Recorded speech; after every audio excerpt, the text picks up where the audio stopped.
Dr. V is not here yet, so I'm going to go ahead and start the meeting. We'll get through the easy stuff and then wait.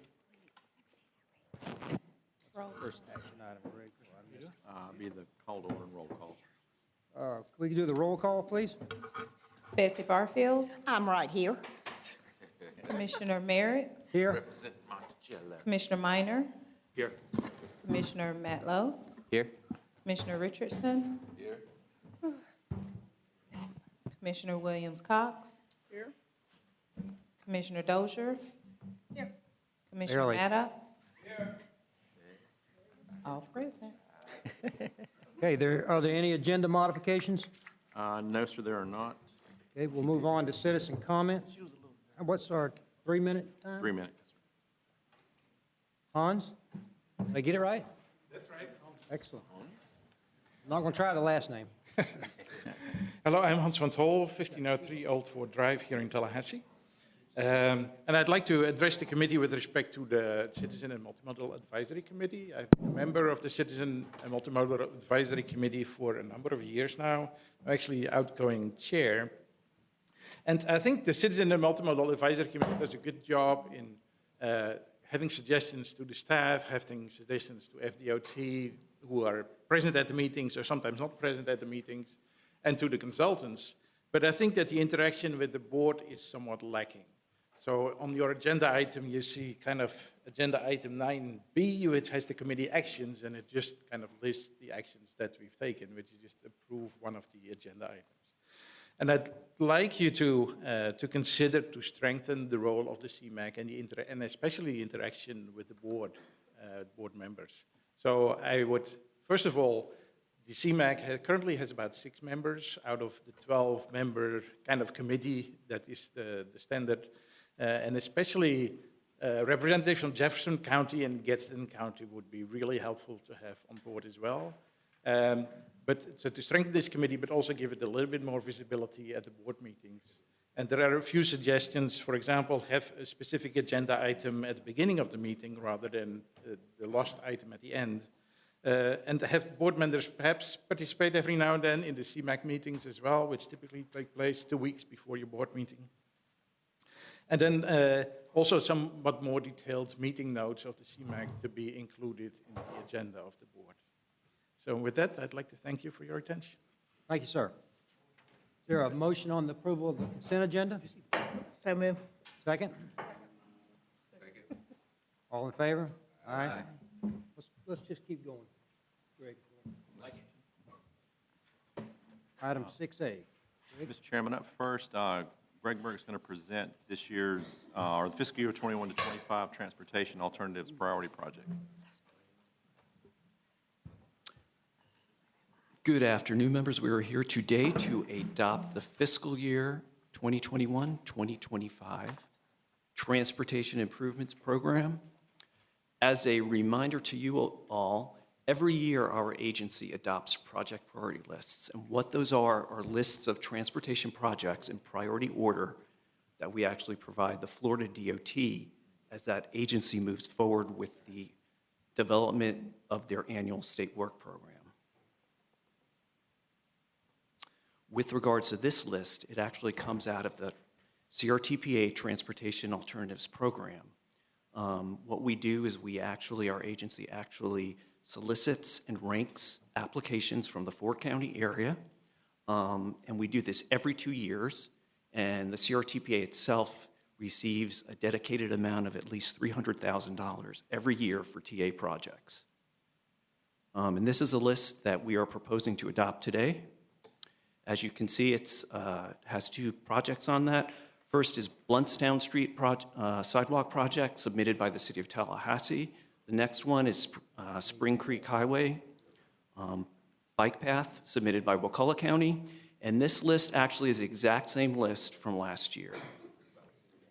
In terms of the actual timeline, subsequent to the adoption of this list today, we will then transmit that to the Florida DOT. In the fall of this year, 2019, the department will develop the annual state work program. And then December 1st, we will actually, with regards to the CRTPA Transportation Alternatives Program, will start soliciting new applications. One thing I'd like to tell you all as well, at our next board meeting in May, we'll be coming back to you with the remaining transportation project priority lists that include roadway, bike ped, regional trails, things such as that. That said, if you have any questions, I can answer them. Motion to approve. There is a motion and a second, and I still have some questions. A question, Commissioner Barfield. Yes, thank you very much. I believe that every time that this comes up, I raise this question every year about the ranking of it and the maximum supports. And down here, it says leveraging of fundings, and you get 5 points for if there's a commitment of local fundings. As we know, Wakulla and Gadsden County, as well as Jefferson County, our municipalities within those counties have a very difficult time bringing in funding for these projects. And I had thought when we were doing these rankings, when we were deciding what the rankings are and the points assigned to it, that this board said that since we have these small counties in this NPO, that we were not going to be penalized for the commitment of local funding. And I'd like for us to look at that again. It's, again, I know that our counties are small in comparison to Leon and the city of Tallahassee, but the fact is that we do have massive road systems in our counties, and it is very difficult for our small counties to be able to leverage funds like Blueprint and things like that. So I would ask that we take a look at that one more time, or go back and look at our records to see what we did with that, because I thought we had decided not to put that as one of the rankings about 5 years ago. I thought we cut it down. It used to be a lot higher, if I remember. I thought we cut it out. I don't recall the conversation maybe so. since I've been here, but that may be. If I can, you're correct, we've had that conversation. These criteria were actually formally adopted in 2016.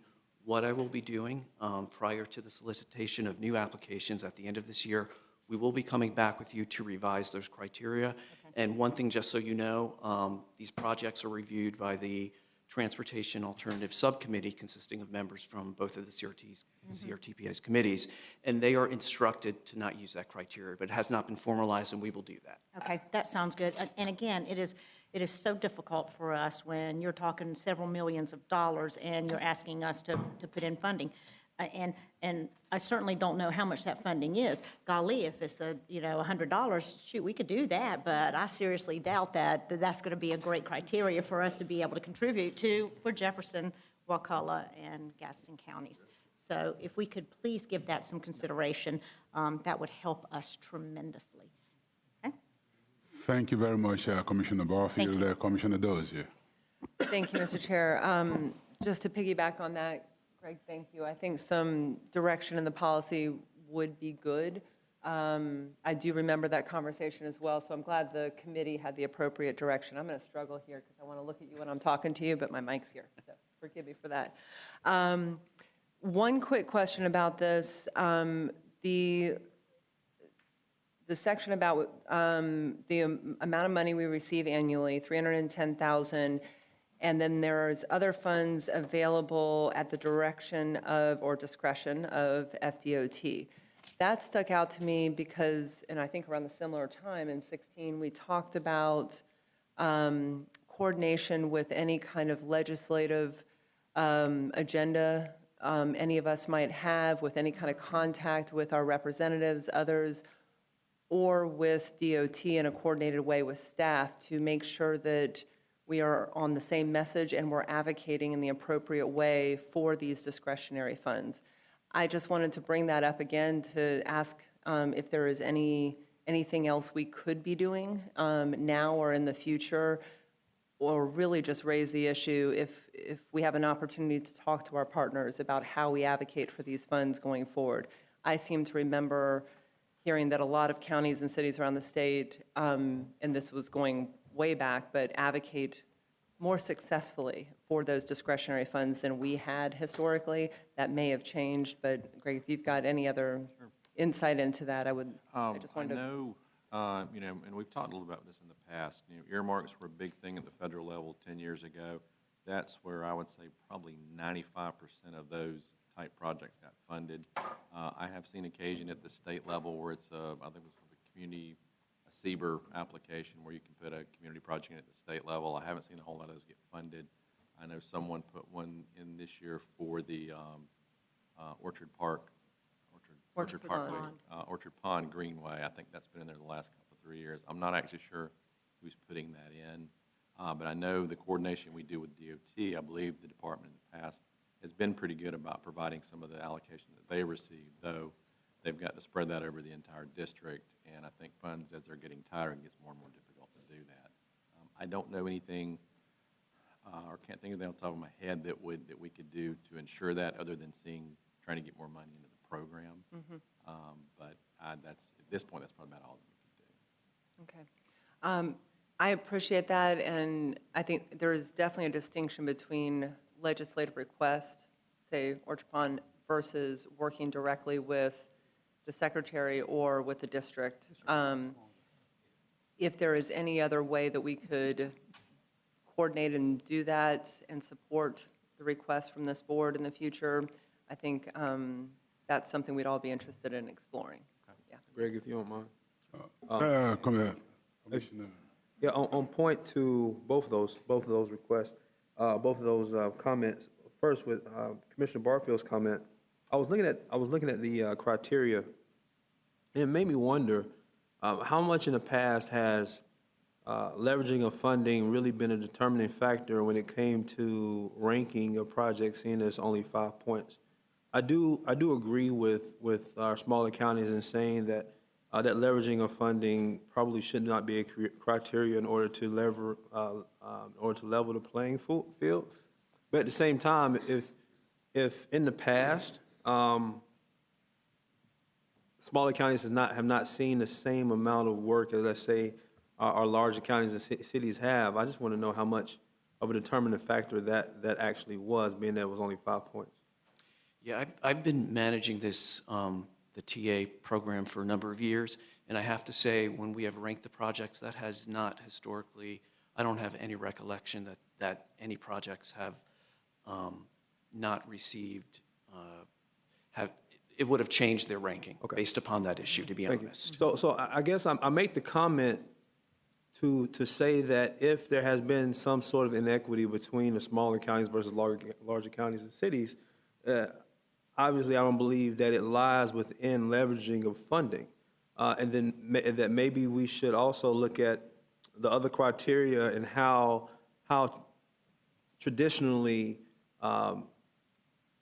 larger county and cities have ranked or have set as opposed to the smaller counties and cities, to see what can be done there. If there's an equity in spending, which I don't know, again, there's years and years of data there. I don't know if there has or has not been. But if we're really trying to affect change in this, if we think there could be a disproportionate amount that goes to Leon County and the city of Tallahassee, let's be frank, rather than our smaller cities and counties, that we dig into a little more to find out exactly where that comes, or where we would have to look to maybe even that playing field if it's uneven.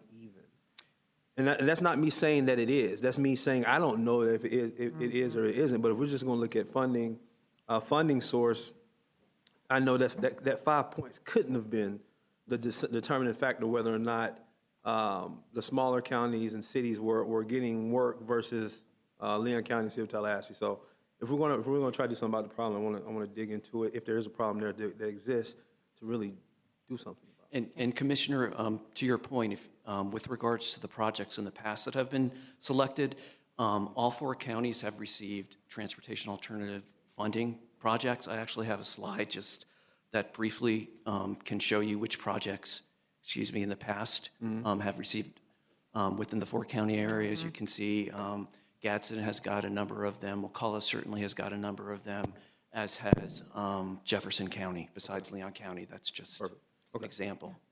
Well, no, that helps me out a little bit. Again, I just want to make sure that I don't want to do something that's symbolic as much as I want to do something that's going to affect change if we actually have a problem. Do I agree with getting rid of leveraging of funding? Yes. But if there was a problem there that exists and we needed to dig further, I wanted to make sure we did that as well. So that was the whole basis behind my comments there.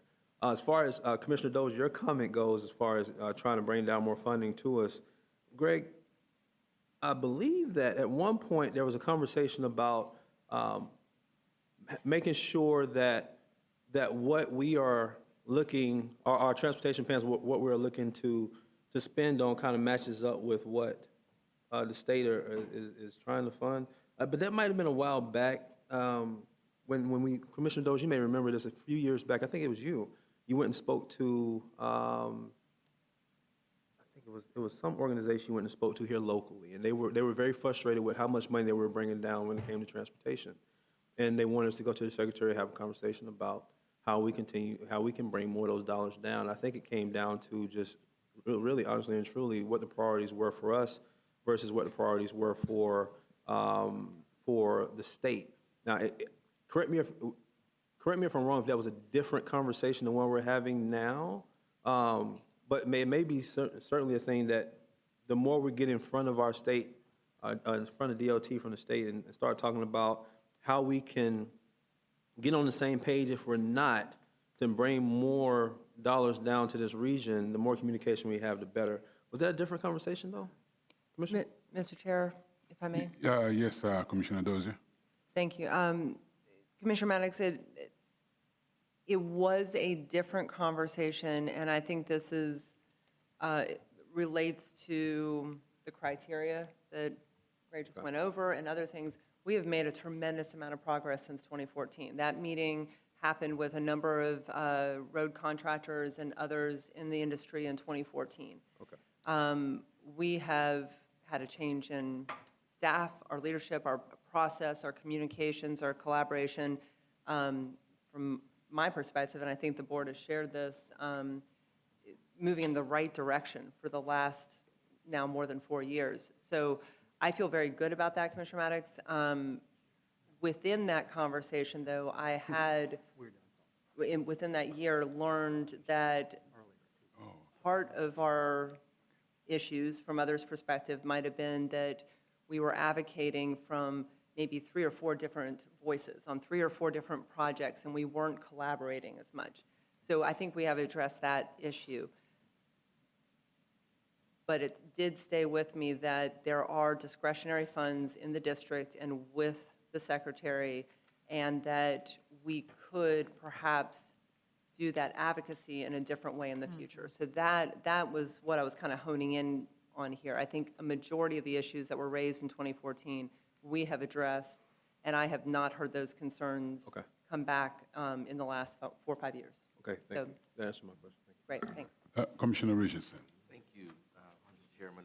First of all, I wanted to say I'm really glad that we are moving forward with funding for that sidewalk on Bluntstown Street.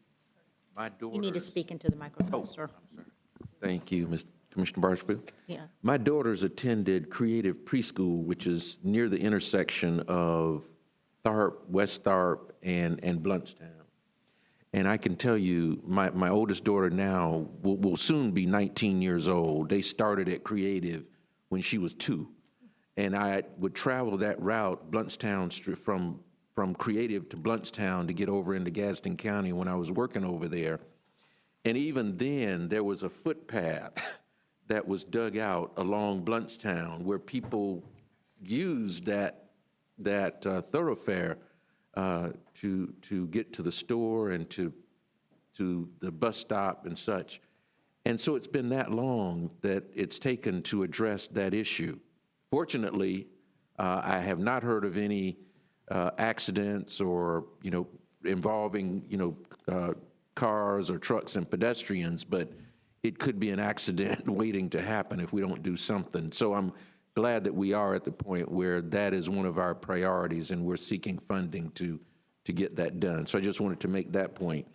The other question that I got a call from a citizen this morning, and the issue that they raised was the possibility of landscaping and streetscaping along South Adams and South Monroe Streets. I know that there are some plans through IA and Blueprint, and we do have some from, I guess it's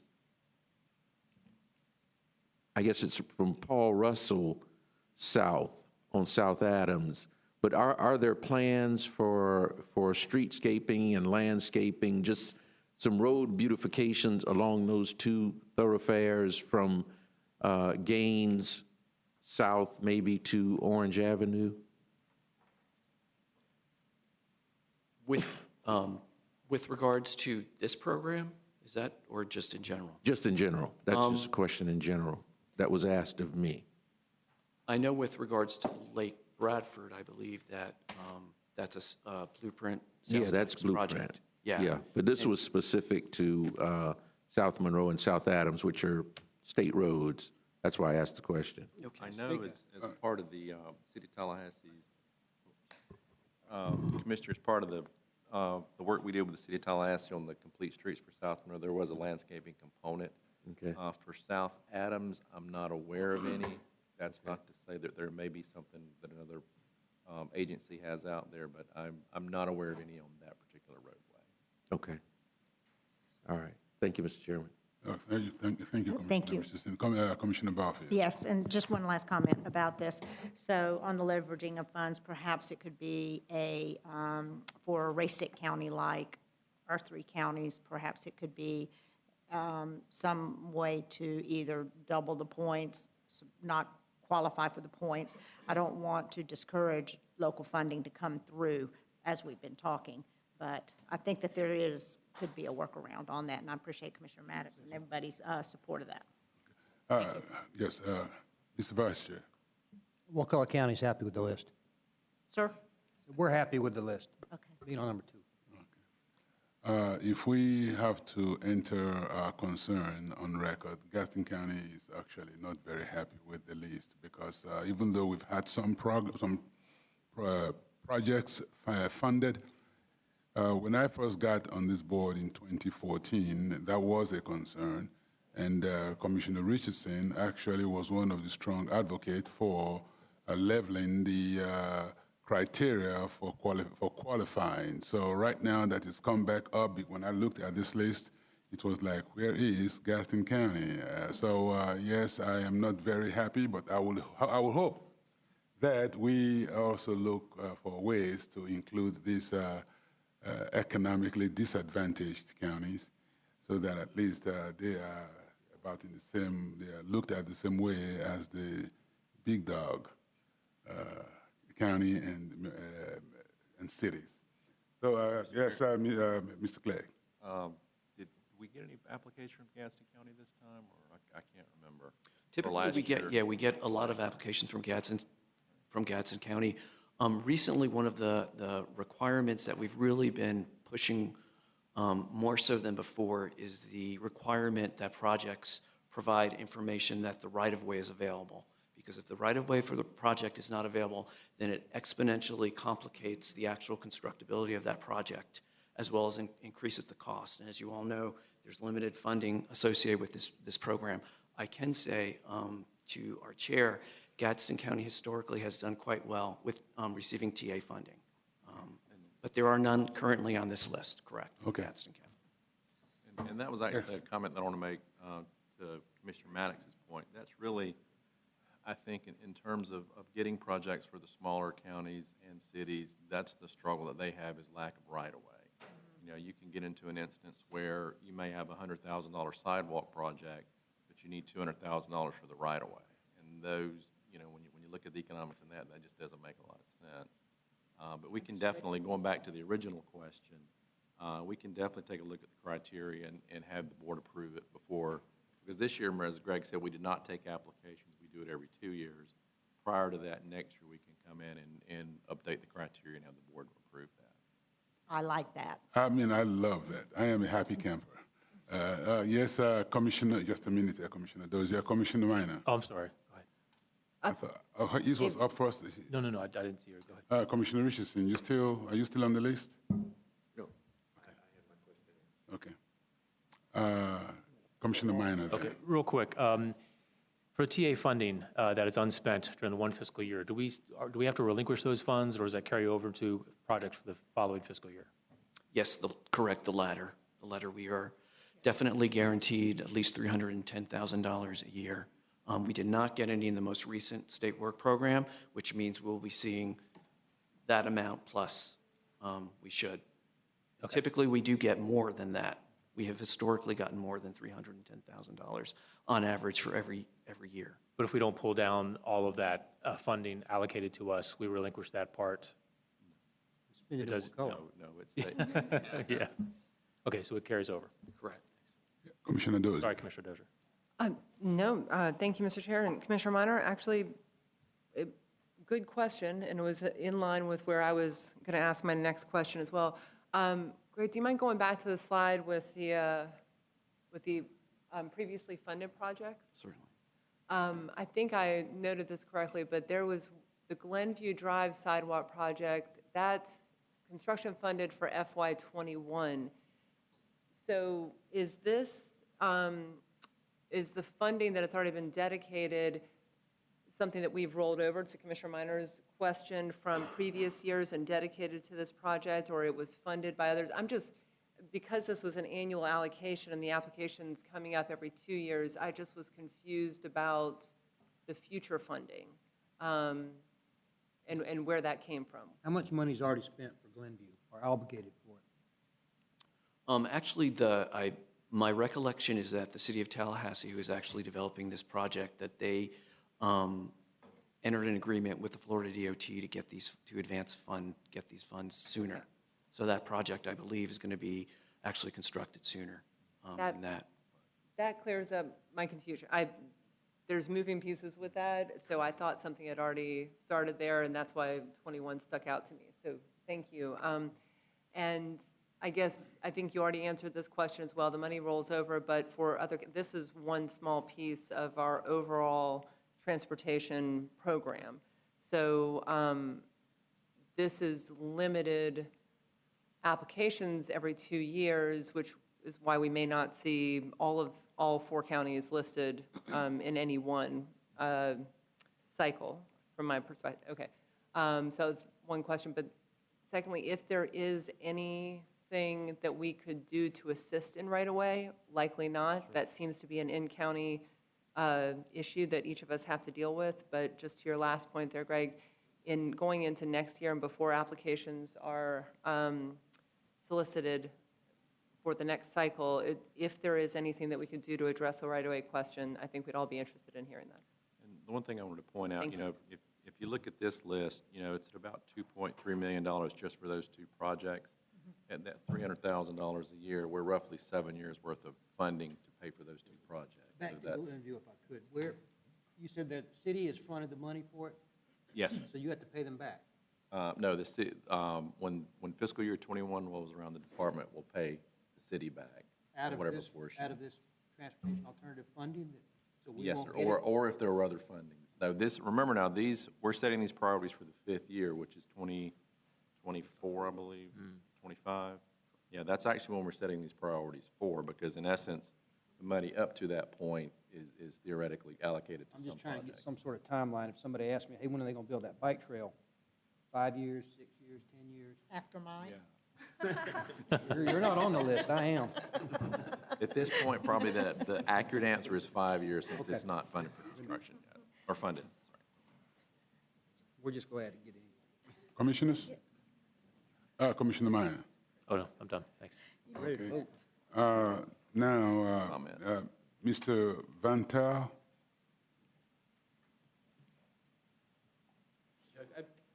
Thank you very much. I'm Hans van Tol, 1503 Old Fort Drive. And I'd like to give you a little bit of background. This transportation alternative funding comes out of the Federal Highway Fund, so it's about $850 million countrywide. Our district gets about $4 million of that. And as we are a quarter of the population, we could expect to get about over $1 million in funding each year from the transportation alternatives. The money that we're getting here, the $300,000, is based on the population of the Tallahassee urbanized area, which is about 225,000 people. And FDOT currently doesn't really assign the money that is linked to the smaller counties to our area, which I think is something that is amiss. And I think, Greg, we've talked about this before, because normally half of the funding in these transportation alternatives goes to the counties by population. So we would expect that this area should get about 500,000 and not 300,000. But this is the way that FDOT does their formulation. In a way, we get punished for having a urbanized area, but it's larger than 200,000 people in this four-county district. So that frustrates me a little bit. And the other thing is that I think that there is an enormous long list of all kind of projects that come from the different bicycle and pedestrian master plans, which do not really end up in the priority list that goes to FDOT each year. And this is kind of the only program that addresses the smaller projects that go to FDOT. And the Leon County has an enormous list which is not really ranked or well priced out. But the surrounding counties, they all have the bicycle and pedestrian master plans. And there is an enormous need to assign these projects. And I was kind of disappointed in the number of projects that we actually get up here. So this is kind of what I would like to tell you from perspective, always also as somebody who has been on the committee that ranked some of these projects. Thank you very much. Thank you very much, Mr. Van Tel. Any other comments, commissioners? Okay, next item. Oh, I just have this, okay. What was the will of the board? Motion. Yeah, Second. motion and a second, but not voted yet. And a second, okay. Is it, this is going to be Just voice vote, yes. all in favor, show by the sign of vote aye. Aye. Opposed? The ayes have it. Next item. Mr. Chairman, up next is a presentation on the Orange Avenue portion of the Southwest Area Plan. If you recall, we kind of broke this project up a little bit. Originally, we were looking at Orange Avenue as well as North and South Lake Bradford and Spring Hill Road, but due to the fact that the Department of Transportation accelerated the timeline on Orange Avenue, we went ahead and pulled out Orange Avenue separately and are doing some preliminary work on that. So Richard Barr from Kimley Horn is here to give us a presentation. And this is strictly for discussion today. There's no action required. Good afternoon. Welcome, Mr. Bond. I'm Richard Barr with Kimley Horn, and I'm going to give you a update on where we are on the overall Southwest Area Transportation Plan, but focusing more on Orange Avenue. We've developed a draft report of the corridor, of the Orange Avenue corridor part of it, and I want to give you all an update of that. So, as Greg mentioned, the overall Southwest Area Transportation Plan covered these corridors that are in green. It's Orange Avenue from Capitol Circle southwest all the way over to Monroe Street, South Lake Bradford, North Lake Bradford, and Spring Hill Road composes makes up the corridors for the Southwest Area Transportation Plan. So the project purpose overall was to develop corridor plans for each of these corridors to enhance safety, mobility, and connectivity in the southwest part of town in Leon County. But by doing that, we want to make sure we preserve the neighborhoods and environment. And we want this to be based on data analysis, so actual needs. And we want to consider and have considered a lot of public and stakeholder input. So we began this overall planning study about 18 months ago. Did a lot of data collection analysis related to collecting traffic data, bike ped facility information, environmental, more on a desktop basis. A lot of crash and safety data we put together, analyzed land use data, and then the transit element of that, looking at where the transit routes are today. We developed a project team which consisted of not only the consultant team, but CRTPA staff, blueprint staff as well. And a technical team we put together at the end to get early input from the city, county, and DOT. So as part of the overall transportation studies, corridor studies that we did, there are a couple things that we took into consideration. One was the airport gateway, Blueprints Airport Gateway, which is the sales tax funding of corridors leading from Tallahassee Airport to downtown Tallahassee and the universities. Also took into consideration the DOT's PD&E, Project Development and Environment Study for Orange Avenue. And I'll talk about those in a little more detail.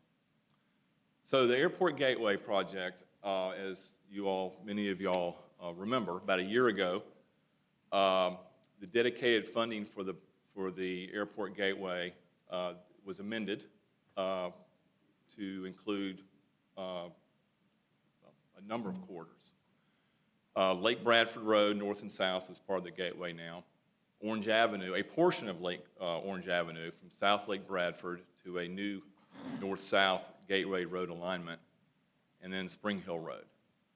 The new corridor was a new corridor that ran through the southwest campus of FSU and near Innovation Park and the golf course that connected Orange Avenue up to North Lake Bradford via Stuckey Avenue, was also part of the Airport Gateway funding amendment. So the areas in yellow that are in front of you, those are the Airport Gateway corridors. The items in blue, there's overlap with the Southwest Area Transportation Plan corridors, and those are the ones identified in blue. The north-south new corridor is not part of our overall Southwest Area Transportation Plan. So the DOT's PD&E study started at the end of last year. It's about a 1.5 to 2 year study for Orange Avenue that DOT is doing for Orange Avenue. We'll be getting with DOT next week. We look to be getting with DOT next month to go over our results of our study for Orange Avenue. And as Greg pointed out a minute ago, because of that PD&E, we adjusted our schedule to get Orange Avenue corridor advanced as part of our planning study to be able to get meaningful public input and data analysis to that project so there's not a duplication of information. So phase 2 of our study, which we still have to complete, is the north-south Lake Bradford Road and Spring Hill Road corridor. So here are the phases, project phases that we ended up with, more from a public input standpoint. The green, again, is Orange Avenue. The items in purple or the corridors in purple are the other corridors as we consider it as phase 2. So I mentioned public outreach at the beginning. We've had a lot of great input from the citizens, the neighborhoods, stakeholders in the area. The stakeholder meetings, we've had a number of them, FSU and Florida A&M representatives, chambers of commerce, the school board and the schools that are in the area. A number of neighborhood meetings we have been part of and reached out to. And then we had 2 separate district forums, community meetings, one in June and one in September of last year, where we had some good input from the community. As we went along with our study, we collected a lot of input from a lot of people, and we have a running list of input from the community, from stakeholders. A lot of it had to do with safety, sidewalks, sidewalk connectivity, congestion, wanting to make the area look nicer. A lot of transit users in this area. Want to make sure there's accessibility to transit. So there's a lot of great input and a lot of passionate people in this community that want to improve the area. So the Orange Avenue Corridor Plan, I want to go over a little bit of the results that we have in our analysis for that part of the Southwest Area Transportation Plan. So our traffic analysis shows a four-lane need for the whole corridor in the future. So from Wanish Way over to Monroe Street right now is 4-lane, as we all know. The Spring Hill Road to Wanish Way, that section of Orange Avenue, is currently exceeding capacity to 2-lane capacity. And in the future, our preliminary analysis shows that South Lake Bradford to Spring Hill Road, that section will exceed capacity by approximately year 2040. And then from Capitol Circle Southwest till South Lake Bradford will exceed capacity after that. So we also looked at intersections in the area. There are some opportunities to improve the existing intersections. At South Lake Bradford and Paul Dirac Drive, there's an opportunity to possibly line those up to make a better intersection. South Lake Bradford intersection is kind of a skewed intersection that's kind of a weird intersection. Same with North Lake Bradford and Orange Avenue. That's always been an intersection that's had some challenges over the years. Spring Hill Road and Orange Avenue, that's congested today. Obviously, something needs to occur that in the future. And then Pasco Street and Orange Avenue east of NIMS Middle School, there is a lot of congestion today, especially during school hours, and will get just worse in the future. And that's right. So related to landscaping, we got a lot of great feedback from the community of wanting to improve the area from a landscape standpoint. Citizens pointed out Orange Avenue east of Monroe Street as something that they would like to bring over to the west side of Orange Avenue, west of Monroe Street. Also pointed to Park Avenue and Blairstone Road as other nice-looking roads in our community. Multimodal opportunities was certainly a big item that people commented on. You know, making sure there are children and others that can move safely in the area. Multi-use path was one of the most highly requested type of multimodal facility out there. A shared use bike, pedestrian, because of the users. A lot of kids out there. They preferred an off-street facility. Wanted safer pedestrian crossings. A number of locations, which I'll point out in a minute, that there are opportunities to improve the safety. And then, of course, upgraded transit facilities, because there are a lot of transit users along this corridor. DOT will, during their PD&E, will finalize what can occur, because it is a state road. But I think we've got some great input to give to them. I want to mention Complete Streets. DOT, as many of y'all know, has a policy that was developed a few years ago. And because Orange Avenue is a state road, we need to consider their DOT's policy. And it's District 3 is developing their context classifications, which are the areas where basically putting the right streets in the right places of the different users. And we want to make sure, as part of this, we get with DOT to make sure we're all on the same page from a complete street standpoint, so we can provide the best facilities, the right kind of facilities in this area. I want to go through quickly this section by section, but not to be repetitive. Each of these sections have multi-use path, addition of sidewalks and bike lanes and transit alternatives or amenities as opportunities to improve this area. Whether you have a multi-use path on one side, a sidewalk on the other, or a sidewalk on one side and a sidewalk on the other, or plus the bike lanes. But each of these corridor sections on Orange Avenue certainly we see a lot of improvement can take place. This is the section from South Lake Bradford. Oh, I want to also point out the purple line that you see are the existing sidewalks, and the dashed orange line are the existing transit line routes. So this is South Lake Bradford and North Lake Bradford again, multimodal opportunities, sidewalks, making sure when the roadway is improved to 4 lanes that we still have this kind of connectivity. This is a section from North Lake Bradford to Spring Hill. If you notice on Orange Avenue, there are no sidewalks today. There are a lot of footpaths. There is a safety concern by a lot of people in the area. There's a transit stop on the north side of Orange Avenue by the convenience store.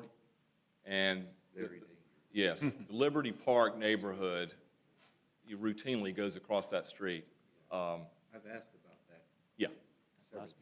So, you know, 4-lane may be a ways away before you can improve the corridor, but we felt like there's an opportunity to improve the pedestrian and that, you know, or sooner than when the Orange Avenue can get rebuilt. This is a section from Spring Hill to Wanish. Couple of things here. West of NIMS School, well, between NIMS and Spring Hill, you have the St. Mark's Trail that goes under the Orange Avenue.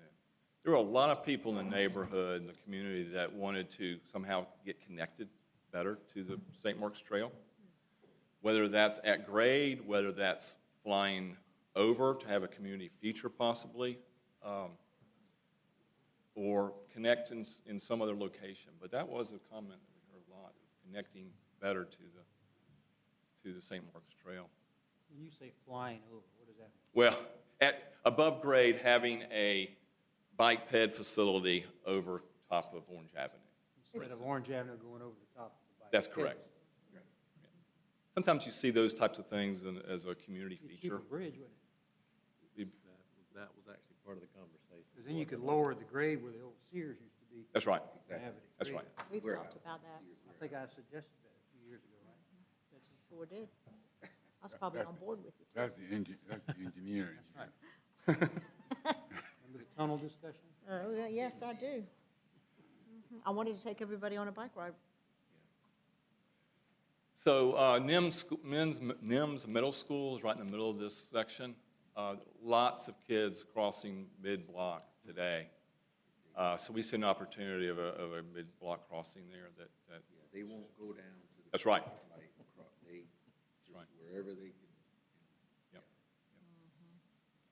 Yep. And then the easternmost section, you've got the Florida A&M Research School on the north side. You have the community garden on the south side. There are a lot of folks that go back and forth, so a safer crossing is we think, a good idea sooner rather than later. So what are the next steps on what we're doing for Orange Avenue? We want to finalize the corridor plan. We're going to, like I mentioned, we're going to meet with DOT here real soon to make sure we give meaningful input to their PD&E study.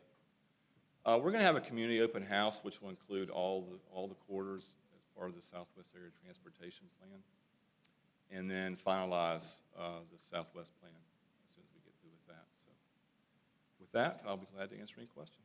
Curtis? Yes, Commissioner. I guess the question that I have, and I think I might have raised this at the last meeting.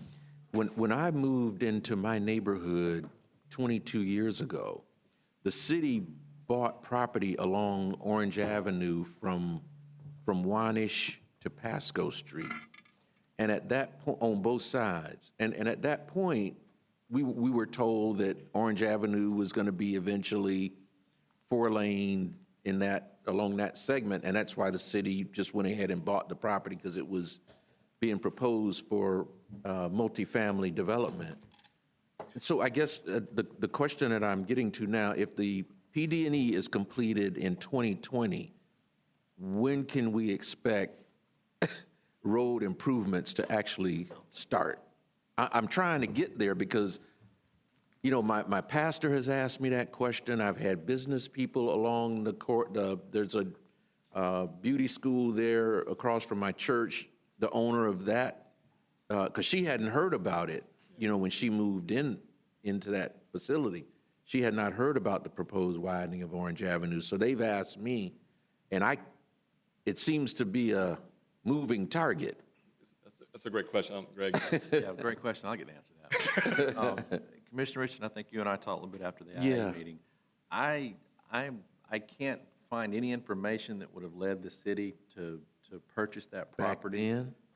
There was some environmental work done back, I think, in the early 90s, but that's as far as it ever went. Yeah. Again, what would have, you know, pushed them to do that, I can't answer that, but there was never any formal action by DOT to move that project further. Okay. I mean, it was probably identified in the long-range plan at the time as an eventual need. Right. But there was nothing that ever pushed that along in that formal process of design, right-of-way acquisition. And like we talked about before, I mean, sitting here today with the financial conditions the way they are, I'd say we're probably at least 10 to 12 years out before we see any type of construction along Orange Avenue. That being said, what we have talked about is maybe identifying the intersection of Orange Avenue and Spring Hill Road as a separate project to move forward as an intersection improvement. Okay. We've talked about potentially developing a project to connect sidewalks to the Liberty Park area. They were very, very adamant they would like to see some sidewalks in that area. Sure. So we've had some staff-level conversations about how we might be able to accomplish that. But to go back, I think, to your bigger question, I think at this point in time, probably 10 to 12 years before you'd see significant construction in the Orange Avenue corridor. Could it be broke up and do some like intersection improvement Yes, and projects that DOT could turnkey fund? Yes, and that's what we've talked about, like with Spring Hill and Orange Avenue. And I actually had that conversation with DOT staff a couple of weeks ago. But even at that, when you look at it, that's probably still, but with right-of-way acquisition, probably a $3 or $4 or $5 million project on its own. Yeah. And I think probably by the time it's said and done, we may see some additional breaking down of this corridor into constructible phases, because I just don't see any way where it's actually constructed in its entirety like we're looking at it here. Right. Just one quick follow-up. So, Greg, you anticipate that there will be some work in the Liberty Park, because that's my greatest concern, really, because those kids, I mean, there is nothing that separates the kids that walk from NIMS to Liberty Park and the residents that go to that little service station right there at the corner that walk back to Liberty. There is absolutely nothing that separates them from traffic. Right. No, sir. And I that mean, is- when I come through there, I cringe because, I mean, somebody distracted and those kids are right there in that bike lane, and it really bothers me that, so if there's something that we can do at least to address those issues in that Liberty Park area, and especially the crossover from Liberty Park to the bus stop. Yes, so that's what, I think probably when we bring the priorities forward next month, you'll see a couple of smaller projects that attempt to address Okay. those particular issues. All right. Thank you, Okay, Mr. if Chairman. I may, before I recognize the other commissioners, I don't know, Commissioner Richardson, I may be wrong.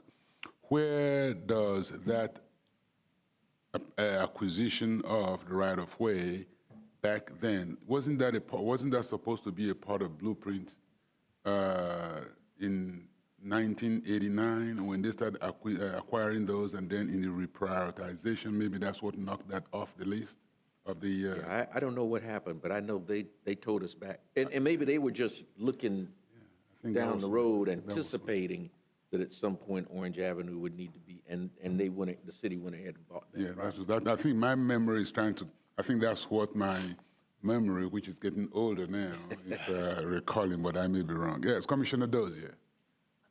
Mr. Chair. Okay, Commissioner Rosar. William Cox. Thank you, Mr. Chair. As we look at intersection improvements, I would hope we could also look at school crossing improvements.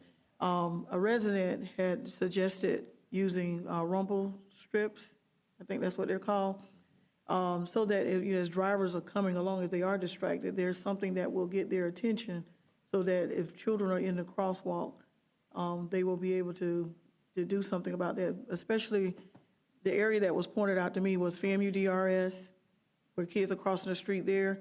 Also NIMS, where they're crossing Orange Avenue there, and Pine View, where they're crossing Lake Bradford. So if when we're looking at a plan for improving the intersections, if we can also look at something that we can do to help kids crossing the street, at least get the attention of drivers, that they need to slow down and pay attention. I know the crossing guards are there, but, you know, they're not chasing cars. So we really need to look at that before something happens. Yes, ma'am, and that's, I think, and I didn't mean to leave those out, we've just been more focused, I think, on these discussions on Spring Hill and Orange Avenue. But I think what we would look for at the pedestrian crossings are similar to what we have on Thomas Hill Road now, what they call RFBs, rectangular rapid flashing beacons, something similar to that in those pedestrian applications. And by all means, if when you're looking at intersection improvements, if you're thinking about adding another roundabout, please let us know far in advance. I will just say that I'm not a big fan of roundabouts, especially where children are concerned, because we still have not learned how to navigate roundabouts. There's one right from my house, and I get hit almost daily because of where I'm coming out of.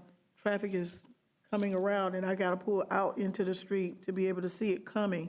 And, you know, there have been some near misses there. So if we're looking at roundabouts, we need training and education for children to be able to navigate those, especially small children. The one near my house is near a high school, but where the children, the little children are, they will need to learn how to navigate and get by those. And I don't think we contemplate any roundabouts. I know Good. East of Spring Hill Road. West is another story, but east of Spring Hill Road, I don't think anything in there really fits the criteria for a roundabout. Okay, Commissioner Dozier? Thank you, Mr. Chair. Before I get to a couple other questions, Commissioner Williams-Cox, I'll pick up on your last comment there about the public education. This was many years ago, probably before 14, we had a presentation on roundabouts, and I was surprised at the incredible safety numbers with roundabouts.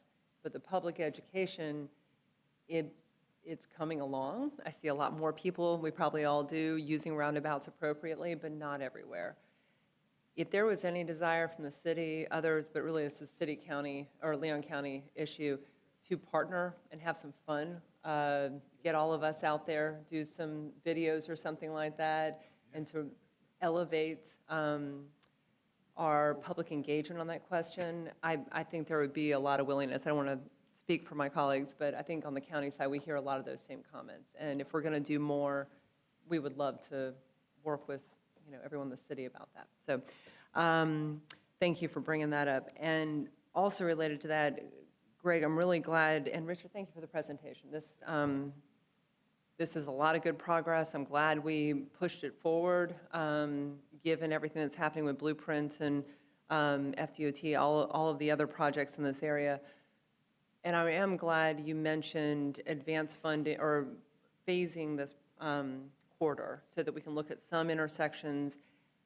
I really like that idea, and I also noted in some of the description of the item that we could look at some of those crosswalks or adding temporary sidewalks. And I think I saw a reference to a temporary sidewalk. I'm not sure what that is, but I would be very interested to see how we could phase our work in this corridor, particularly for pedestrian safety, but multimodal transit, things like that.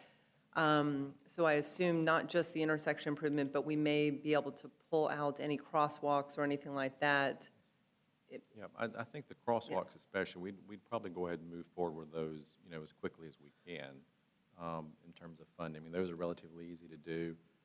What we want to be careful of, and I'll use the Liberty Parks sidewalk as an example. One of the issues you've got the drainage ditch there now that you cannot wedge a sidewalk between the guardrail. So one of the things we talked about, at the staff level is perhaps putting, in essence, a prefabricated bridge in place temporarily that could be picked up and moved once the four-laning gets done. So those are the type of things we're talking about at the staff level, and we'll eventually have some conversations with DOT. You want to try to minimize anything that you have to go back in 10 years and tear up. And in some cases, you're not going to be able to avoid it. The sidewalks are going to be one of those. But that is definitely something we thought was important to try to move some of these interim projects, I'll call them, and not just sit and wait on the ultimate expansion of the roadway. That is fantastic, and that leads to my next question here. And I had a really great experience, I think it was just a week ago, spent an hour and a half driving around this whole area and really digging into the neighborhoods with some folks who are working on sidewalks, a lot of city issues, I will say, sidewalks, parks, other things like that. And I was really glad to see this item because a lot of what I mentioned would be coming forward through this study is in this item. So I think we are on the right track. I know you've heard that. We've all heard it from citizens. You've heard it from the public engagement. But it does feel like one of those deep dives that is getting us the right information. I am, I guess, not concerned, but I want to make sure we have our arms wrapped around all of the various moving pieces. The city, from my understanding, is doing a lot of good work in the neighborhoods. In Griffin and other places like that, looking at stormwater issues, looking at sidewalk issues. We've got FAMU Way, the blueprint projects.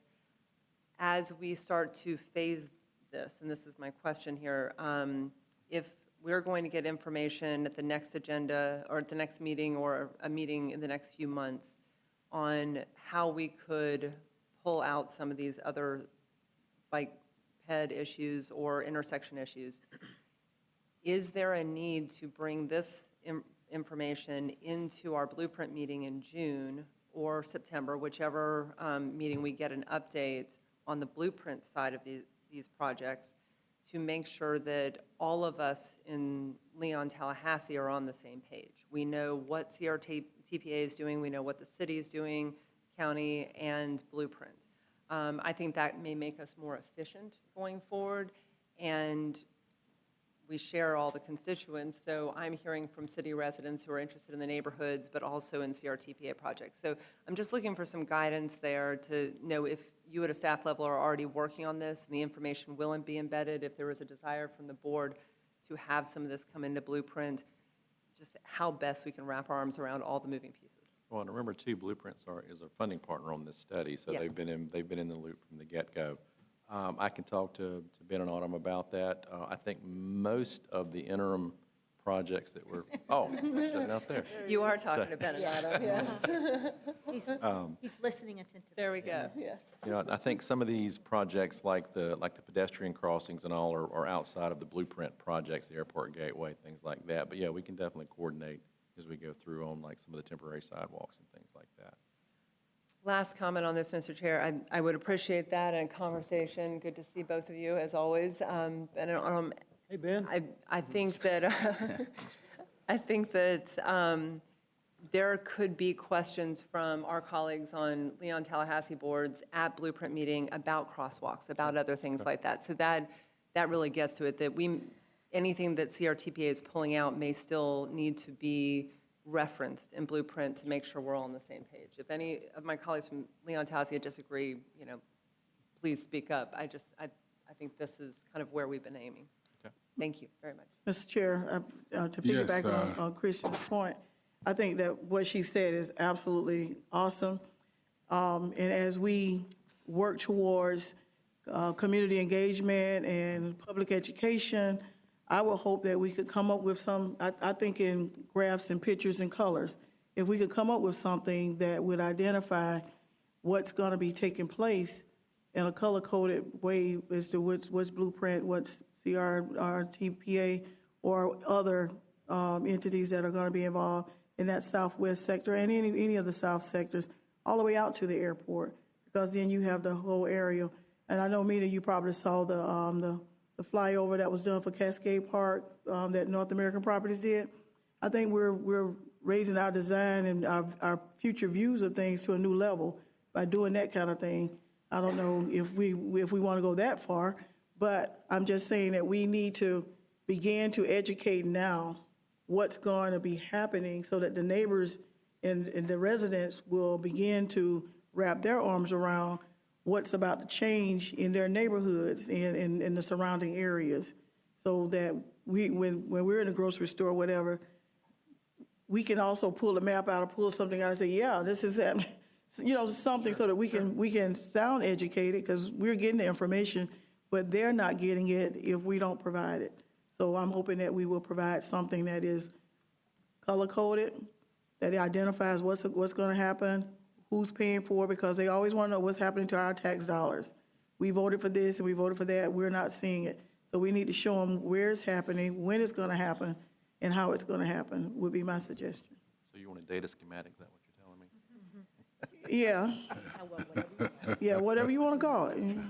As long as we can explain it and keep it at an 8th grade level or below, so that we can easily do it. Kind of like it's full color. Full color? Primary color. Thank you. Would that be it, sir? That's it for me. Okay, thank you very much Thank for that you. presentation. That's very great job, wonderful job. Mr. Director. I believe we are, since you have my agenda. Oh, we have DOT reports. Thank you, Mr. Chairman.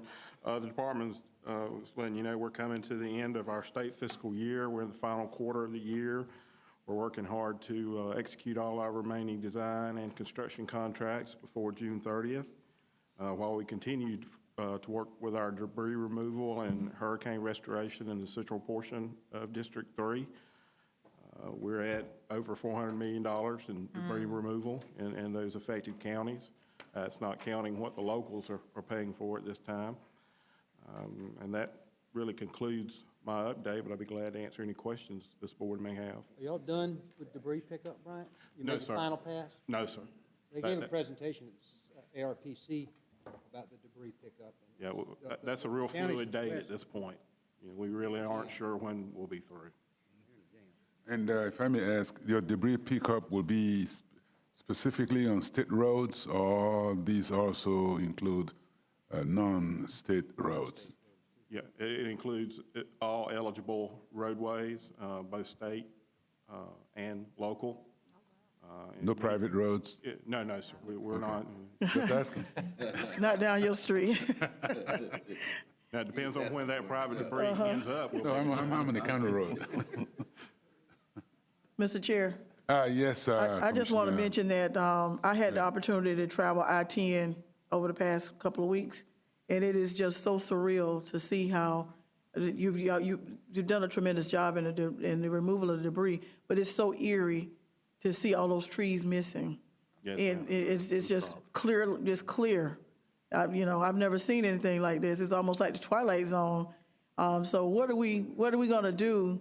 Are we going to do anything to replace those trees? Well, there's a big discussion about that very fact, and once we get everything cleared, we take care of all of our emergency needs, there will be a discussion on how we're going to address the medians and along the interstate. Obviously, we can't landscape the entire interstate, but maybe we could look at some long-term improvements. Pine trees are cheap. Okay, will that do it, Mr. Polk? Yes, sir. Okay, any other questions? None, and then Executive Director's report? Just had a couple of things briefly. Spoke with Carl McKiska, our MPOAC director, earlier this morning to kind of get a quick update on the legislative issues. Probably the most significant one he mentioned, the texting while driving bill seems to be having some progress. The Senate put in a version last week that would include hands-free, but that was rejected. But Carl seemed to think that a texting while driving law may at least make it through as a primary offense. The only other thing, we will be doing a bicycle pedestrian master plan public forum Thursday at, what time? I just blanked on the time. Let's try 6. 6 o'clock. We're trying something a little different this time. We're doing it at the Cascades at the amphitheater. So we'll be planning a bike ride, weather permitting, afterwards. So come on out, bring your bike. We're going to do a short little ride. I would, but I have a commission meeting Thursday. Well, you can cancel that. Skip it. Answer that, Yeah. Commissioner. But, They'll be doing something bad if I'm not there. like I said, you all should have got an invitation, so we'd love to see you there. And, Mr. Chairman, that's all I had. Okay, items from Or board members. board members. I got one. Okay, Commissioner Merritt? When's our CHIP update is in May? We'll do the priorities update in May, yes, sir. I'm going to ask in May, we have the Wakulla, not we, number 3 and number 4 priority. I want to reverse those and have the section of Crawfordville Highway that goes through the middle of Crawfordville be prioritized above the section that goes south of Crawfordville. Right now, it's reversed. The south part is planned to be done first, then the part in downtown Crawfordville. I want to get those reversed. I was going to ask to be bumped ahead of Woodville Highway, but I'm not going to ask that. That's good. I'm gonna ask that. No, I'm not. You count it, right? I'm not even going to mention it. Not even going to mention it. So I had a long talk with Jared Perdue, who's the production director over there, and I'm happy with our position. Once Woodville Highway's funded, I would ask that nobody mess with us after that. Don't try to sneak something in there in front of us, because if you've ever been to Crawfordville on a Saturday, especially in the summertime, it's getting brutal. Traffic is horrible. Okay, on this point, okay. Commissioner Merritt, I know we both got calls a few months ago when the clearing started up to the Leon Wakulla line. And if my memory is correct, and either Greg or Commissioner Merritt, you could address this, there was 3 phases, and the third phase was going to be the Crawfordville phase. So that's what you want to shift to No. the second. There's 3 phases that are unfunded. Okay. Apart from, I don't know if you know where East Ivan Road is, where the dollar store's at. From there all the way to the Gulf Coast Lumber, if you know where that's at, on the south side of Crawfordville. That's now funded second, of the unfunded projects. The part that's funded first is the part from Gulf Coast Lumber south to the high school. Got it. The part that's funded third, well, actually probably more like 8th or 9th, is the part from the Wakulla-Leon line up to the south side, which I'd like to get that bumped up too. I mean, I don't want to ask for everything, but it'd be nice. I mean, for you guys, a lot of people, believe it or not, go to the coast down 319. And, there's a lot of boats down there in Killearn, and they ain't going to Lake Jackson. They're going to the coast. This is a fair point. We also have a lot of our workforce coming from Wakulla County into Leon County on a daily basis. So I think the reason why I was getting calls about this project as well is that for those who work in Leon County, they were seeing a hard stop at the Leon-Wakulla line. Yes, we have your back and not getting in your way. So I said, Wakulla is first in line for this funding, but we know there's already a demand for funding, yes, sir, for funding from the Leon line into Leon County to continue the 4-lane. So I just wanted to mention that I think this road widening benefits not just Wakulla, but this is our 4-county region. I mean, we share workforce, travel, everything else, and this project is critical for Leon as well. It's a symbiotic relationship. Yes, sir.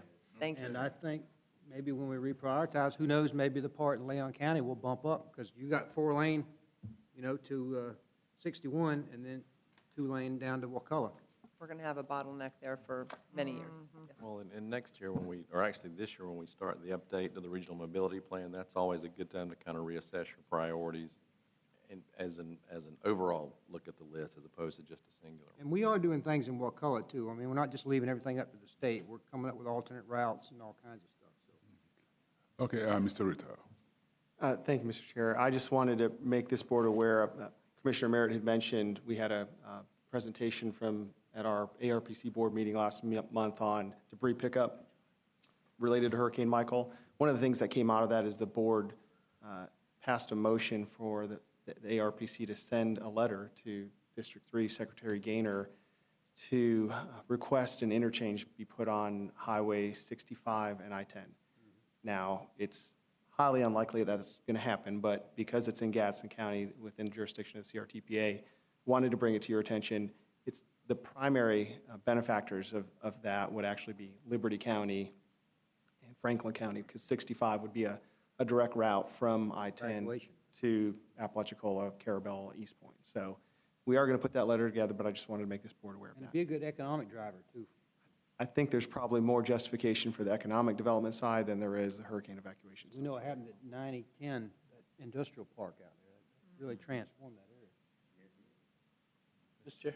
Yes, Briefly, Commissioner Murder. will we be stepping beyond? I think what he's trying to do there is a good thing for Liberty County. I know that they're not a part of our board, but I do think it will help that area, and I do think we have to represent the region as a whole. My question to you, Mr. Chair and Greg, is will we be stepping outside our bounds if we, as a board, agreed to support their efforts to do that by maybe a letter from the chair or something of that nature, would it be outside what you think we do here? I think, why don't we ask the attorney about that and see what he thinks? Yes, sir. Is it in Gaston County? It's in Gaston County and Liberty County and Calhoun and others. I mean, if it's in Gaston County, if you want to make a motion. Perfect. I'll make a motion. I'll second it. I'll make a Well, motion that we write a letter supporting. Let's hold on. Okay. Too late. Well, a couple of things here. Okay. Actually, in order for it to move forward, it'd have to be in our regional mobility plan. Okay. The bigger hurdle that they have is statutorily, by Florida law, it does not meet the spacing requirement in a rural area. It's about 1.75 miles from Highway 12. In that area, like I said, the state statute mandates a 6-mile separation. So there's some, I guess I would call those legal hurdles, but there are some hurdles to do that. Well, considering me not as educated on it as I should be, but that brings about another question I have, in that would it be worth an agenda item or maybe some kind of report back to this board on the things that you just said and all the details that go along with it, as to how what would have to happen in order for us to make it happen, and what kind of position it would have to be in order for it to be a viable part of our regional mobility plan? Sure. Would that need to be a motion or? No, I think we can bring direction? back some information either at next month's meeting or the June meeting. Okay. Related to that. Thanks, sir. I thought he was just referring to a letter of support, not adding it to the long-term mobility plan. Well, I was referencing that before, but a letter of support without understanding exactly what would need to be done in order for it to actually happen is a moot point. So after we hear about what needs to be done, if there's anything that can move the project in that direction, then I think we start looking at a letter of support. But ultimately, I don't think it can even be considered if we're not. It would be disingenuous for us to send a letter of report, but then again, not put it on our regional mobility plan, knowing it can't be funding unless we're going to move in that direction. So I just want the information back first, and then we can move on from there as far as conversations. Okay. Commissioner Dozier? Thank you, Mr. Chair. Chris, I'm glad you brought this up. Unfortunately, I was not at that meeting, so I didn't know about the letter for the exchange or the interchange. My memory serves, this is a very long, involved process. I mean, it's not just the distance between the different exits, but this is a state request and federal. We are in this process for the Wilani interchange request. Is that correct? I don't think you've technically started that process, but it would follow the same process. Let me say, we have started to work on the planning side of that, but it's taken a long time already, and we're not even at, so I guess that answers the question. If we're going to get an agenda item on this, I fully support that. If there was a alternative approach to this, if it's impossible to do an interchange at 65, I just wonder if there is an alternative approach with some of the other roads. I don't know the area as well. There's 65A, there's others that may connect to 12. Greg, if you all will just have a conversation about that. I think the economic development portion and the evacuation are both critical needs, and it does support our NPR region. So I would be interested to know if that interchange doesn't work, are there any other alternatives that we could explore and get creative with this? Thank you. Yes, Commissioner William Cox. I would just also caution too, because it may be economic development for Liberty County, but it could be have the adverse effect on Gadsden County, because if you're having that traffic coming through there, then there are businesses that are, glad that traffic is coming through. So you might need to look at the pros and cons of either side. I also wanted to just mention, we're still sharing, that I did attend training, MPOAC training, and I know just enough to be dangerous. Wait till you go the second time. Well, I don't know about the second time. The first time was enough. The biggest thing, my biggest takeaway from that training was that they provided a notebook that included all of these acronyms, this alphabet soup that we're working in, so that and I forgot to bring it today, to go through and be able to figure out what you guys are talking about. This is another language. And also knowing where the money comes from and how the money comes was very, very good to know about that. So for those of you who are planning to go, I know my colleagues here are planning to go, it's going to be a very good training, and the folks who are doing it are very well versed, they're very knowledgeable, and they also do the League of Cities training as well. So it was a very good opportunity to learn more about this task that we have ahead of us. So just wanted to put a plug in for that, and thank you all for suggesting it. Yes, Commissioner Maddox, just a minute. Commissioner okay. Okay, Commissioner Maddox. In that analysis of the economic development impacts that it will have on Gaston versus Liberty, I didn't want that to be overlooked. Is there any kind of way we can actually include that in the analysis as well that you bring back to us? I know it's not as easy to describe or quantitate, but there's got to be some kind of way you can look at it to give us an indication of what it means as far as traffic is concerned, or egress and ingress for each of those counties. Is there any kind of way you can? Chris You and can I assign can it to talk. Chris. My plan would have been to take it more from the technical side, Okay. the statutory requirements. I can talk to Chris about the economic development. I think that gets into a little bit trickier. That's just not going to be cut and dry as far as, the requirements related to an interchange. Chris, can you? That's fine, that works well. Okay. We can get Thank together. you. Thank you, Commissioner William Cox, for bringing it up. That's a very valid point. Thank you. Any other comment from any other commission? Member? Second. John? I eat this second Twix. No chocolate, well, a little chocolate this time.